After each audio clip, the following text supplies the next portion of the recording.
Bonjour à tous, je suis très heureuse aujourd'hui de vous retrouver pour un deuxième podcast à partir du programme de 23 jours de méditation sur le thème de la gratitude du Père Lionel Dahl que nous avons sorti sur Méditatio.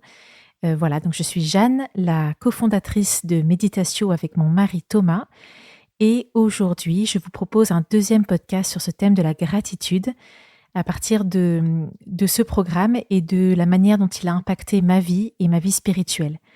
Donc si vous voulez écouter la première partie, le premier podcast sur ce sujet, n'hésitez pas, vous trouverez le lien vers ce podcast dans la description, ci-dessous, en dessous de ce podcast. Et sinon, je vous propose aujourd'hui de poursuivre avec la deuxième partie de ce programme du Père Lionel Dahl. Donc dans mon premier podcast, j'ai parlé de la première partie, le parcours du Père Lionel Dahl en 23 jours est découpé en 4 parties. Et j'ai parlé de la première partie, de la manière dont la première partie m'a touchée, m'a fait avancer dans ma vie spirituelle. Et aujourd'hui, je passe à la deuxième partie. Alors la deuxième partie est consacrée à 5 vérités qui nous permettent d'être dans la gratitude en toutes circonstances. Donc je trouve cette deuxième partie très, très belle, très profonde parce qu'elle nous rappelle les vérités que nous avons besoin de sans cesse nous rappeler et nous redire, nous chrétiens, je trouve. Personnellement, j'ai beau croire en Dieu, souvent je reviens sur les mêmes questions, parfois de fond, je me les repose, comme si j'avais de nouveau des doutes sur la bonté de Dieu, sur la cohérence de ma foi, sur le sens de la souffrance, sur voilà, vraiment la cohérence de tout ça, de toute ma foi. Et je reviens et en fait, j'ai besoin, c'est fou quoi, j'ai besoin de revenir, de me rappeler ces vérités fondamentales, de remettre les choses un petit peu dans l'ordre dans ma tête pour réaffirmer ma foi. Et sinon, voilà, je constate que pour ma part, le doute en fait n'est jamais très loin finalement et que ça fait beaucoup de bien. Et en plus de ça, je trouve que c'est très beau d'avoir un parcours sur la gratitude. Un parcours chrétien sur la gratitude ne peut pas passer à côté de ces questions essentielles, ces questions profondes du sens de la souffrance parce que la gratitude, voilà, va jusque-là, enfin, prend en compte toutes les réalités de la vie, y compris les réalités difficiles à comprendre, les réalités douloureuses, etc. Alors, la donc 5 vérités qui nous permettent d'être dans la gratitude en toutes circonstances. Alors, moi, il y a une première vérité qu'il expose, donc je ne vais pas toutes vous les dire. Si vous voulez toutes les découvrir, n'hésitez pas à démarrer ce parcours du Père Lionel Dahl sur l'application Méditatio. Mais une vérité qui m'a particulièrement, parlé, sur laquelle je me suis arrêtée longuement, c'est, donc il l'explique ainsi: «Donc le monde est dirigé par Dieu qui est bon. Par sa toute-puissance, Dieu tire le bien du mal. Dieu n'est en aucune façon, ni directement ni indirectement, la cause du mal moral. Il le permet cependant, respectant la liberté de sa créature, et mystérieusement, il sait en tirer le bien. Car le Dieu tout-puissant, puisqu'il est souverainement bon, ne laisserait jamais un mal quelconque exister dans ses œuvres s'il n'était pas assez puissant et bon pour faire sortir le bien du mal lui-même. Dieu, par sa toute-puissance, est capable de tirer le bien du mal. Il est impossible à l'homme d'en faire autant, même si son orgueil le pousse à croire l'inverse. Seul Dieu est capable de faire cela.»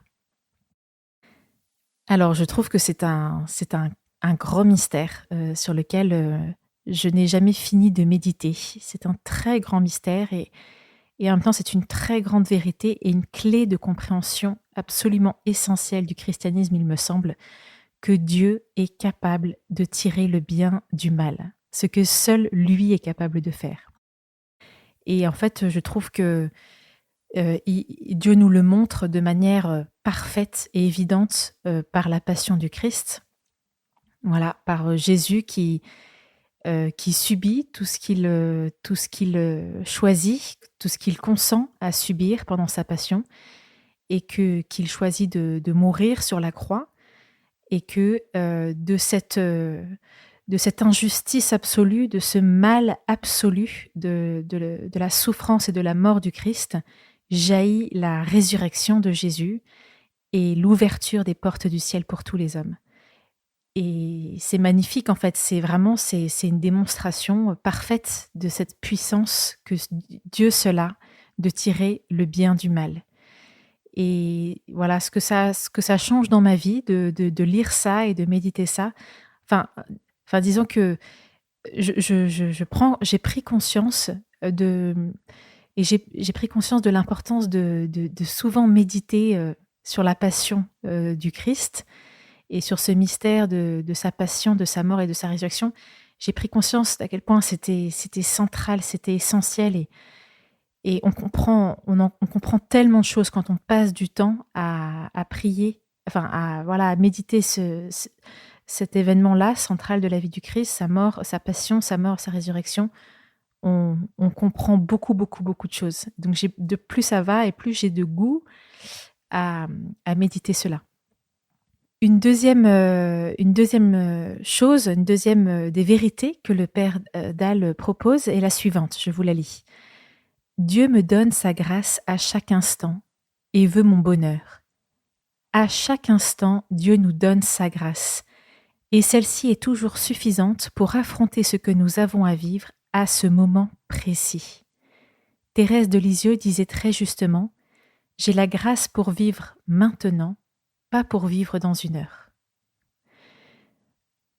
Alors moi, j'aime beaucoup, beaucoup ce passage, j'aime beaucoup cette phrase de Thérèse, et elle me porte beaucoup, et souvent je pense à elle, parce que, particulièrement quand je suis fatiguée, découragée, à bout, ce qui arrive quand même souvent, et je pense que je ne suis pas la seule, à ressentir très souvent de la fatigue ou du découragement.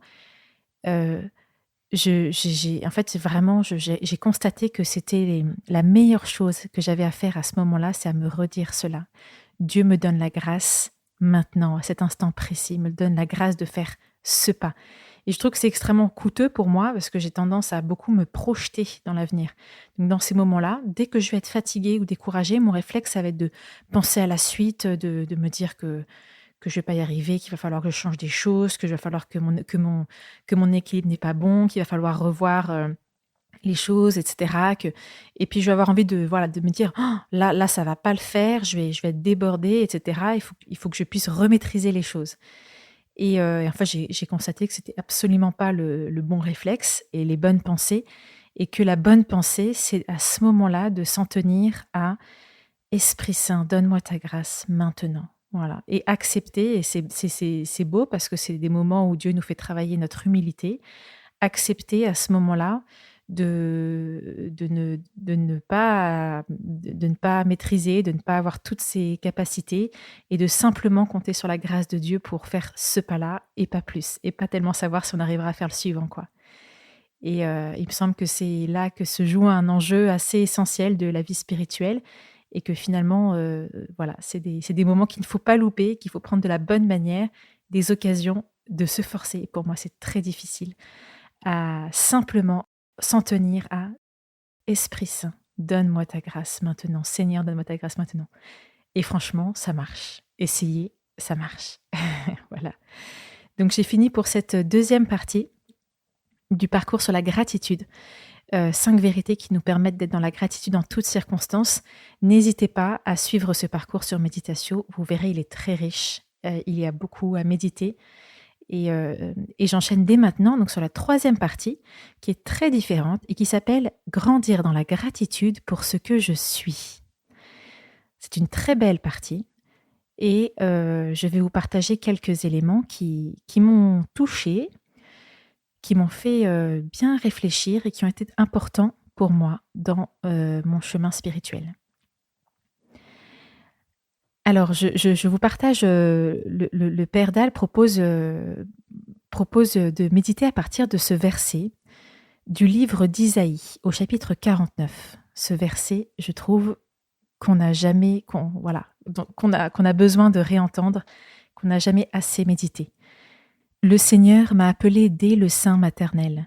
Dès les entrailles de ma mère, il a prononcé mon nom. Le Seigneur m'a appelé dès le sein maternel. Dès les entrailles de ma mère, il a prononcé mon nom. Moi, je trouve ça très beau, très très beau, parce qu'il y a une vérité que pour ma part, je pense, j'ai sous-estimé longtemps, jusqu'à ce que j'ai mes propres enfants. Et encore, depuis que j'ai mes propres enfants, je ne continue voilà, d'approfondir ce mystère et de voir que je suis encore loin d'en avoir saisi l'immensité. C'est que, enfin, c'est la valeur infinie de la vie humaine. En fait, c'est magnifique. Une vie humaine, c'est le sommet de la création de Dieu. Chaque personne est le sommet de la création de Dieu et je suis personnellement, c'est fou, c'est dingue, j'ai une valeur mais infinie. Dieu, on a beau être des milliards sur Terre et ce depuis des milliers et des milliers d'années. Le nombre d'hommes qui sont passés sur Terre et pourtant, c'est un mystère, Dieu, je veux dire, a donné une valeur infinie à chacun. Il a pensé à chacun dès sa conception et avant même sa conception. Et c'est beau, et chacun d'entre nous est vraiment l'expression ultime de son amour. Voilà. Alors, je ne sais pas si théologiquement, on peut tout à fait dire les choses de cette manière-là, mais dans l'idée, voilà, quelque chose de très vrai. La vie humaine, la valeur de la vie humaine est infinie. C'est quelque chose d'incroyable. Et je trouve en fait qu'à notre époque, de plein de manières, on a perdu la valeur de la vie humaine.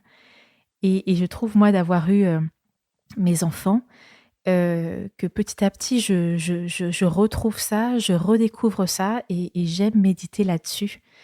Et je prends conscience à quel point, du point de vue de Dieu, c'est énorme une vie humaine. Voilà. Donc ça, je trouve ça très beau. Et je terminerai avec quelques points de la 4e partie de ce programme en 23 jours sur la gratitude du Père Lionel Dahl. La 4e partie, c'est devenir maître dans la vertu de la gratitude. Alors là, on sent qu'on prend un cran. Là, ça devient sérieux. Donc bon, ce ne sont que des mots, mais dans l'idée, on continue vraiment à approfondir cette gratitude, comment la vivre au quotidien, quels obstacles est-ce qu'on rencontre, comment les surmonter, comment faire en sorte qu'elles prennent toujours plus de place dans notre vie. Et il aborde donc les 4 principaux ennemis de la gratitude.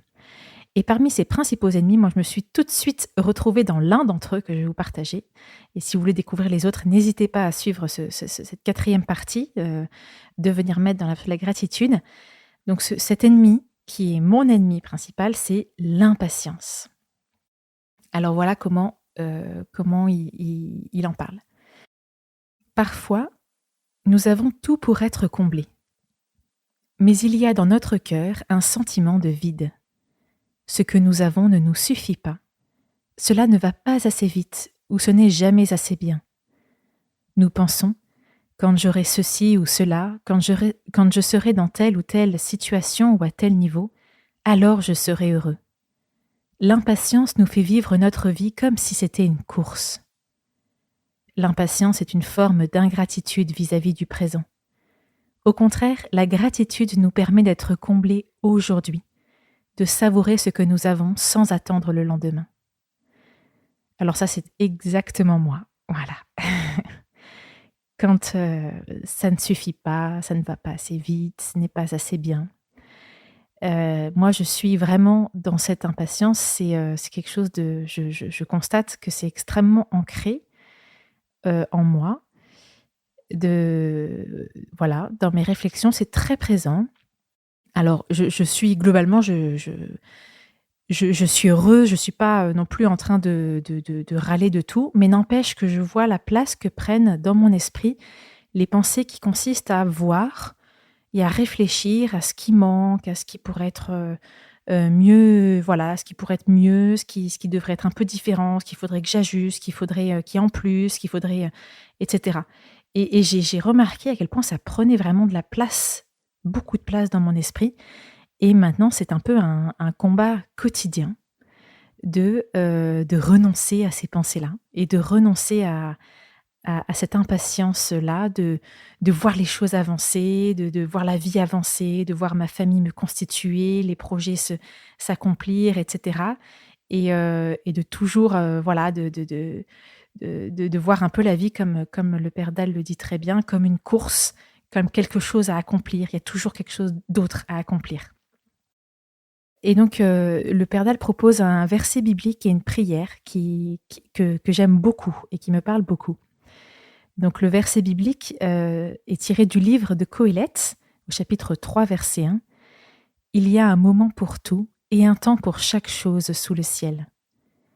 Et la prière, c'est Seigneur, si nous ne pouvons pas toujours avoir ce que nous aimons, fais-nous aimer ce que nous avons. Voilà, donc j'aime beaucoup ce verset, j'aime beaucoup cette prière, ils me conviennent très bien. Ils répondent bien à ma problématique, à ce combat que je dois mener un petit peu quotidiennement. Et donc j'essaye de faire des efforts, tout simplement, pour bloquer ces pensées. Et comme j'en ai parlé dans le premier podcast, c'est ce que le père Dalle vraiment nous dit, et ce dont je suis convaincue, c'est que si je continue à faire des efforts et à demander la grâce de Dieu pour arriver à passer voilà, à passer cet ennemi-là, à passer cet obstacle-là, eh bien, cela finira par devenir naturel. Ce ne sera jamais parfaitement acquis, bien sûr, il faudra toujours redemander la grâce, c'est évident, mais en tout cas, ça deviendra plus naturel et ça me permettra d'être davantage dans la gratitude et de savourer davantage ce que Dieu me donne de vivre dans toute sa bonté de ce qu'il me donne de vivre aujourd'hui.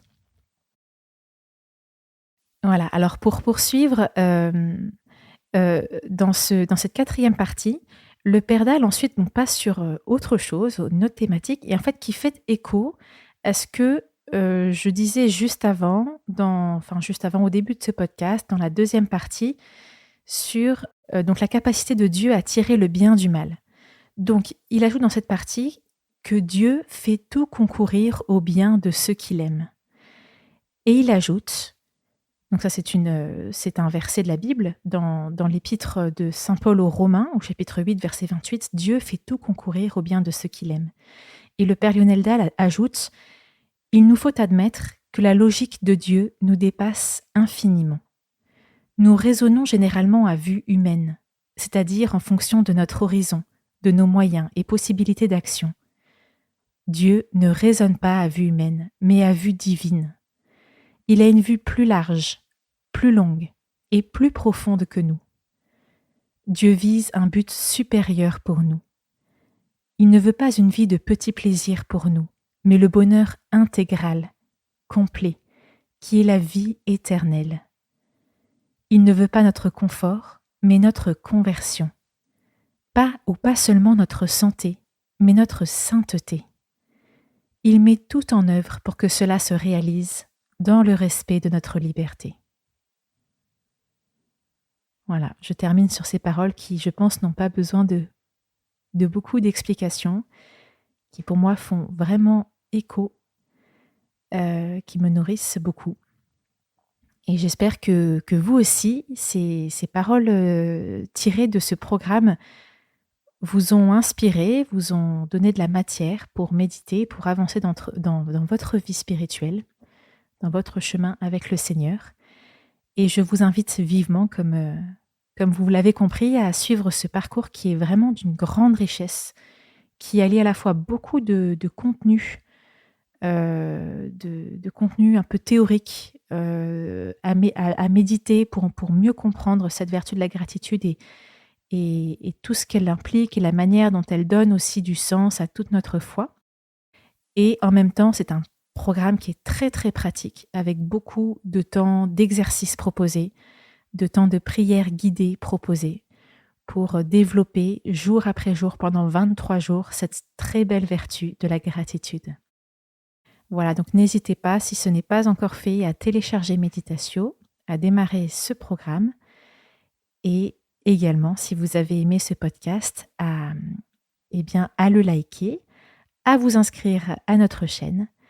Et je vous dis à très vite et je vous souhaite une très belle journée dans la gratitude. Au revoir.